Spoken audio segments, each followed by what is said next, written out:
Hello and welcome to SRS academy.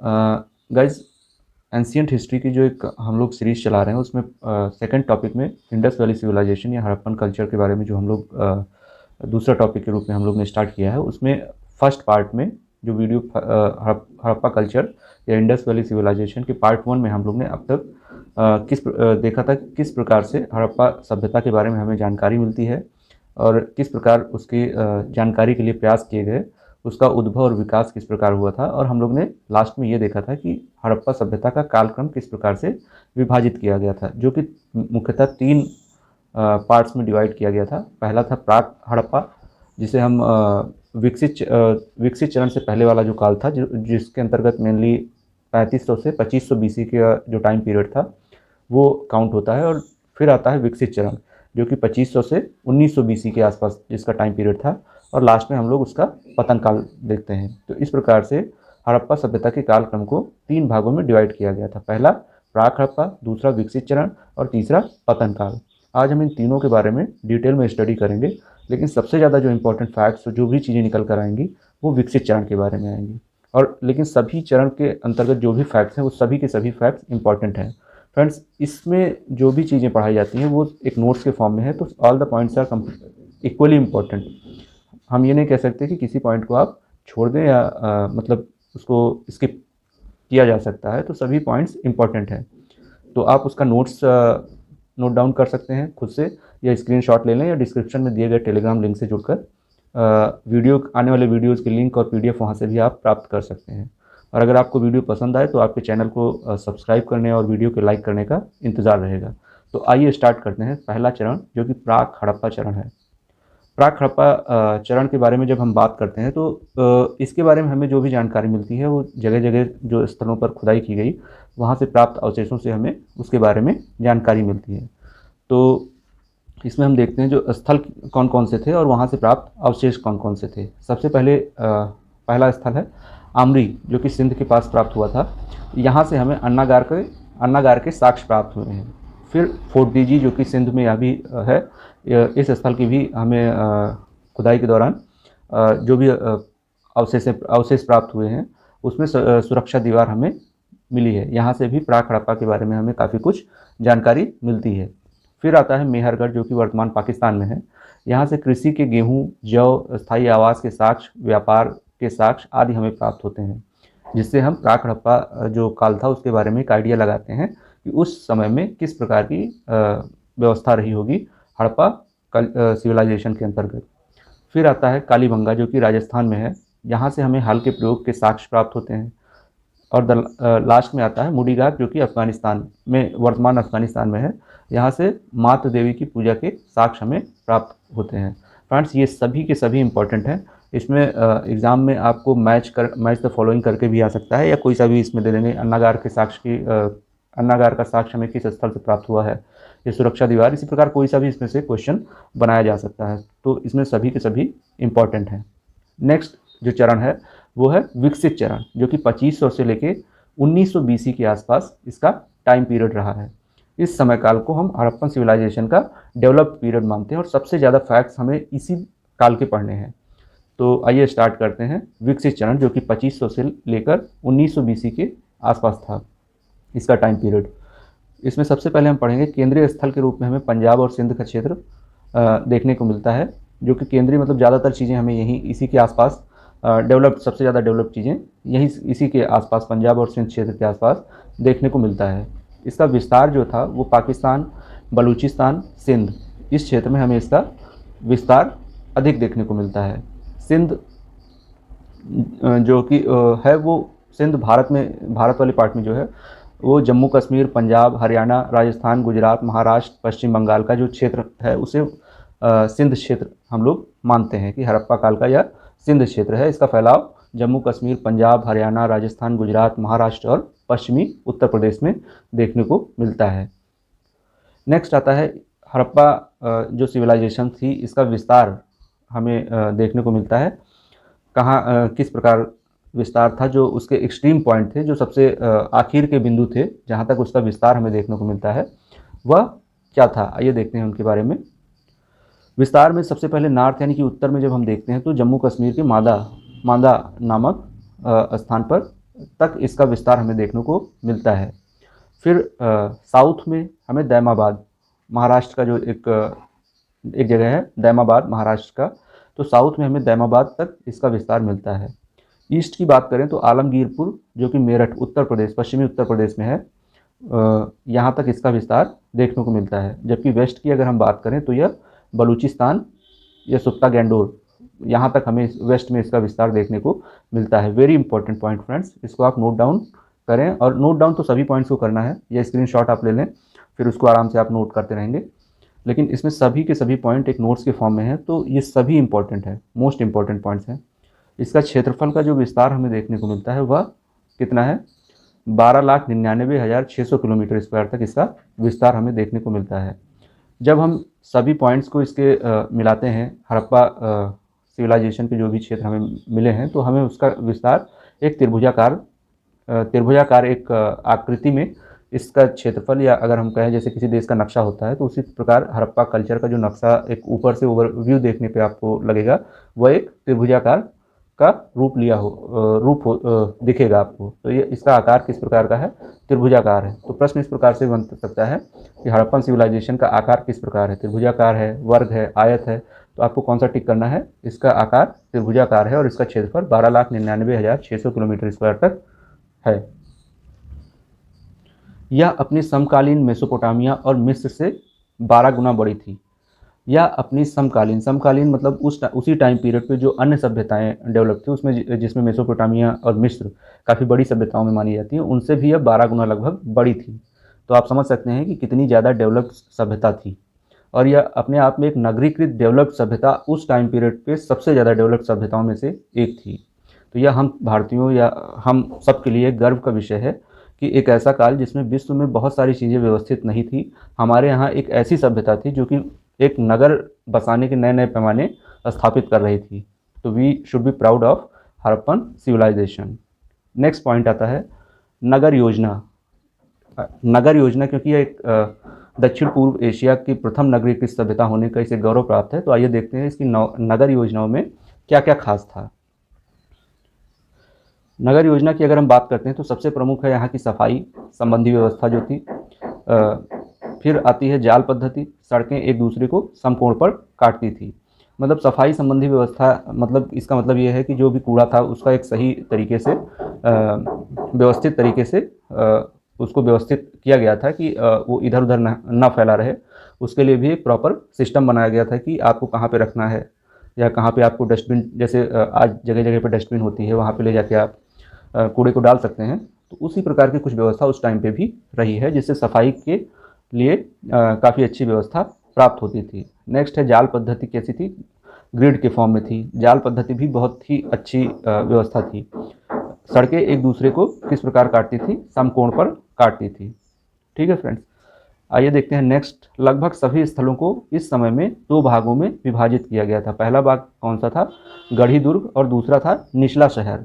गढ़ी दुर्ग जो था वो संपन्न, जो प्रॉस्परस लोग, जो पावरफुल अथॉरिटेरियन थे उस टाइम के, जिनके पास पावर थी, वो लोग किस क्षेत्र में निवास करते थे, वे गढ़ी दुर्ग क्षेत्र में निवास करते थे। और इसका आकार निचले शहर की अपेक्षा थोड़ा छोटा होता था और मूलतः 2 भागों में विभाजित होता था। पहला गढ़ी दुर्ग, दूसरा निचला शहर।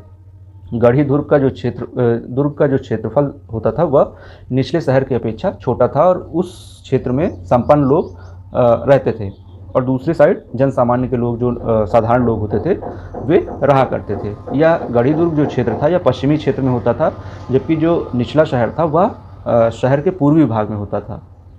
इसके कुछ अपवाद भी हमें देखने को मिलते हैं।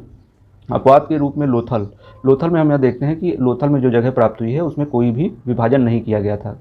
जबकि धौलावीरा में जो हमें प्राप्त हुआ है वहाँ पे हमें 3 भागों में विभाजन देखने को शहर का मिलता है। जबकि बाकी सभी जगह जो भी क्षेत्रफल हमें देखने को मिलता है, कुल क्षेत्रफल शहर का, उसमें 2 भागों में वह विभाजित है। पहला गढ़ी दुर्ग, दूसरा निचला शहर। जबकि लोथल में कोई विभाजन नहीं है, जबकि धौलावीरा में 3 भागों में विभाजन है। वेरी इंपॉर्टेंट पॉइंट फ्रेंड्स, ये एग्जाम में डायरेक्टली पूछा जाता है कि कौन सा ऐसा शहर हड़प्पा सिविलाइजेशन का है जिसमें कोई विभाजन नहीं है, या जिसमें 3 भागों में विभाजित शहर देखा गया है। Okay friends, so next point है सुरक्षा, जो कि किसी एक सभ्य नगर या कभी किसी सभ्य सिविलाइजेशन के लिए काफ़ी कुछ प्रदर्शित करता है कि किस प्रकार की वहाँ पर सुरक्षा व्यवस्था थी। तो सुरक्षा व्यवस्था की बात जब आती है, तब जब जो शहर था वो मूलतः 2 भागों में विभाजित था, पहला गढ़ी दुर्ग और दूसरा निचला शहर। तो सुरक्षा का घेरा गढ़ी दुर्ग जो छोटा पार्ट था, जिसमें पावरफुल लोग रहते थे, जो वहाँ के मेन मुख्य अधिकारी रहे होंगे उस टाइम के, वे रहते थे, और दूसरा क्षेत्र किनके लिए था, वह था जन सामान्य के लिए था। तो यहाँ पर एक सुरक्षा घेरा या किलेबंदी की जाती थी कि आसानी से कोई बाहरी आक्रमणकर्ता या कोई भी आकर अटैक नहीं कर सकता था। तो यहाँ पर एक सुरक्षा घेरा हुआ करता था गढ़ी दुर्ग में, जहाँ पर उस समय के संपन्न लोग रहा करते थे। इसके भी कुछ अपवाद हमें देखने को मिलते हैं, जैसे अपवाद स्वरूप लोथल में हमें ये देखने को मिलता है कि पूरे में एक घेरा देखने को मिलता है, पूरे शहर के किनारे किनारे एक घेरा हमें देखने को मिलता है इस प्रकार का, जबकि सामान्यतः हमें गढ़ी दुर्ग वाले क्षेत्र में ही घेरा देखने को मिलता है। जबकि कालीबंगा में हमें कालीबंगा जो एक शहर है राजस्थान में, वहाँ पर हमें दोनों भागों में घेरा देखने को मिलता है। वह निचला शहर और गढ़ी दुर्ग दोनों में हमें सुरक्षा घेरा देखने को मिलता है। अलग अलग 2 घेरा या 2 किलेबंदी हमें देखने को मिलती है। जबकि चन्हूदड़ों में हमें कोई भी किलेबंदी देखने को नहीं मिलती है। यहाँ पर कोई किलेबंदी नहीं है, बिल्कुल ऐसे ही 2 भागों में विभाजित किया गया है, जबकि कोई किलेबंदी नहीं की गई है। नेक्स्ट आता है कि घर किस प्रकार के उस समय में हुआ करते थे। जब घरों की बात आती है तो घर पक्की ईंट के बने होते थे, सड़कें जो हुआ करती थी वे कच्ची ईंट की हुआ करती थी। इसमें भी एक्सेप्शन है, मोहनजोदड़ो की जो सड़कें थी वे पक्के ईंट की थी। मूलतः यह देखा गया सभी जगहों पर कि घर जो होते थे वे पक्की ईंट के होते थे और सड़क कच्ची ईंट की होती थी, जबकि मोहनजोदड़ो वाले क्षेत्र में यह देखने को मिला कि सड़कें भी पक्की ईंट की होती थी। यह एक एक्सेप्शन के रूप में हम देखते हैं। नेक्स्ट है, घरों में सामान्यतः 4 से 5 कमरे होते थे। घरों में कितने कमरे होते थे? 4 से 5 कमरे होते थे। एक मंजिला मकान हुआ करता था, अधिकांशतः एक मंजिला मकान होते थे वहाँ पर, लेकिन 2 या 3 मंजिलों के कुछ मकान हमें देखने को मिलते थे। घरों का में सामान्यतः 4 से 5 कमरे होते थे और ज़्यादातर घर एक मंजिला हुआ करते थे, परंतु कुछ घर हमें 2 से 3 मंजिल के भी देखने को मिले हैं। ओके फ्रेंड्स, नेक्स्ट है किस प्रकार से वहाँ का जो स्ट्रक्चर डिज़ाइन किया गया था। जैसे घर आप बनवाते हैं तो सबसे पहले मैप बनवाया जाता है। तो जो एक मैप अगर आप देखें कि किस प्रकार का एक ओवरव्यू अगर लें तो किस प्रकार का हुआ करता था। बीच में यह देखिए आप रोड है, ये रोड हुआ करती थी, किनारे किनारे ये डबल स्टोरी है, मान लीजिए ये सिंगल स्टोरी का मकान है, और इस प्रकार से किनारे किनारे मकान हुआ करता था। या बीच में एक सार्वजनिक नाली, ये सार्वजनिक नाली है, और यहाँ पर कूड़ेदान की व्यवस्था होती थी कि आप कोई सा भी कूड़ा मतलब अपना कूड़ा ला कर के इसी डस्टबिन में कूड़ेदान में आप डालेंगे। एक सार्वजनिक कूड़ेदान हुआ करता था सभी के लिए। इससे ये होता था कि रोड पे कोई कूड़ा नहीं फेंकेगा, तो इससे सफाई की एक अच्छी व्यवस्था होती थी। आप समझ सकते हैं किस प्रकार की व्यवस्था उस समय में रही होगी हमारे यहाँ, जो कि हम सब के लिए आज भी प्राउड की बात है। हम सभी गर्व करते हैं इस सिविलाइजेशन पर। जो एक आधुनिक नगर में आज व्यवस्थाएं की जाती हैं या होती हैं, वे सभी लगभग मूलभूत व्यवस्थाएं उस समय के हिसाब से हड़प्पन सिविलाइजेशन में हमें देखने को मिलती है। रोड, बीच में एक अच्छी रोड है, किनारे पर नाली की व्यवस्था है, और फिर कूड़ेदान है, और रोड के किनारे किनारे सिंगल स्टोरी और डबल स्टोरी मकान है। ओके फ्रेंड्स, नेक्स्ट है, ऊपर से नालियाँ नीचे अंडरग्राउंड होती थी नालियाँ, यानी कि उन नालियों के ऊपर एक कवर होता था जिससे नालियाँ जाम ना हो या बाहर की मिट्टी आकर के उसमें जाम इकट्ठा ना हो जाए। तो अंडरग्राउंड उसको किया गया था उस समय काल में, कि उसके ऊपर भी एक आप कह सकते हैं, जैसे गांव में नालियाँ जब बनती हैं या कहीं पर भी बनती है तो उसके ऊपर एक झाप डाल दिया जाता है या कवर कर दिया जाता है ऊपर से, कि पेड़ों की पत्तियाँ या कोई भी कूड़ा आकर इकट्ठा ना हो नाली में, जिससे पानी का बहाव रुके। तो उस समय भी नालियों के ऊपर नालियों को अंडरग्राउंड किया गया था, ऊपर से कुछ कवर किया गया होगा, कुछ क्या मतलब एक झाप टाइप का उस टाइप मतलब कवर कुछ डाल दिया गया होगा, जिससे नालियाँ अंडरग्राउंड होती थी। एक्सेप्शन इसमें भी कुछ जगहों पर हमें एक्सेप्शन देखने को मिलता है, हर जगह एक समान नहीं है, कुछ ही जगहों पर ये एक्सेप्शन है, लेकिन ज़्यादातर ऐसी ही व्यवस्था थी जिसमें नालियाँ नीचे अंडरग्राउंड होती थी। एक्सेप्शन की अगर हम बात करें तो कालीबंगा में घर कच्ची ईंट लेकिन ईंटें अलंकृत थी। कालीबंगा में घर कच्ची ईंट के थे, लेकिन ज़्यादातर मकान पक्की ईंट के हैं और रोडें कच्ची ईंट की होती थी। जबकि हमने उस एक जगह पढ़ा भी ऊपर, जहाँ पर मोहनजोदड़ो में रोडें भी पक्की थी, लेकिन कालीबंगा में घर कच्ची ईंट के थे लेकिन ईंटें अलंकृत थी। घर तो कच्ची ईंट की थी लेकिन ईंटें, उन पर किसी प्रकार का एक डिज़ाइन बनाया गया रहा होगा, लेकिन जो अन्य जगहों पर हमें देखने को नहीं मिलता है। सुरकोतड़ा में क्या था? सुरकोतड़ा में घर पत्थर के होते थे। सुरकोतड़ा में घर पत्थर के होते थे। ओके फ्रेंड्स, तो ये दोनों एक्सेप्शन हैं। बाकी सभी जगहों पर नालियाँ अंडरग्राउंड होती थी। कुछ एक जगहों को हो सकता है नहीं हो रहा होगा, बाकी हर जगह पे नालियाँ इसी प्रकार की होती थी। घर पक्की ईंट की, रोडें कच्ची होती थी। लेकिन जैसे कालीबंगा में या सुरकोतड़ा में ये थोड़े से एक्सेप्शनल हैं और इनको याद भी करना इंपॉर्टेंट है। ये फैक्ट्स एग्जाम में ऐसे ही पूछे जाते हैं कि किस जगह पर मकान पत्थर के होते थे या किस जगह कहाँ के घर कच्ची ईंट के और अलंकृत ईंटें हमें देखने को मिली हैं। तो वे हैं कालीबंगा, और घर पत्थर के कहाँ थे? सुरकोतड़ा में। ओके फ्रेंड्स, नेक्स्ट है कला की अगर हम बात करें तो मोहर, मूर्ति, चित्रकला, लिपि, लेखनी, ये सभी कला के एक नमूने हैं जिनसे हमें उस समय काल की कला के बारे में काफ़ी कुछ जानने को मिलता है। तो मोहर सबसे पहले आता है मोहर। मोहरों के बारे में जब हम देखते हैं, मोहरों तो सबसे अच्छा प्रदर्शन लिपि का मोहरें ही मानी जाती हैं।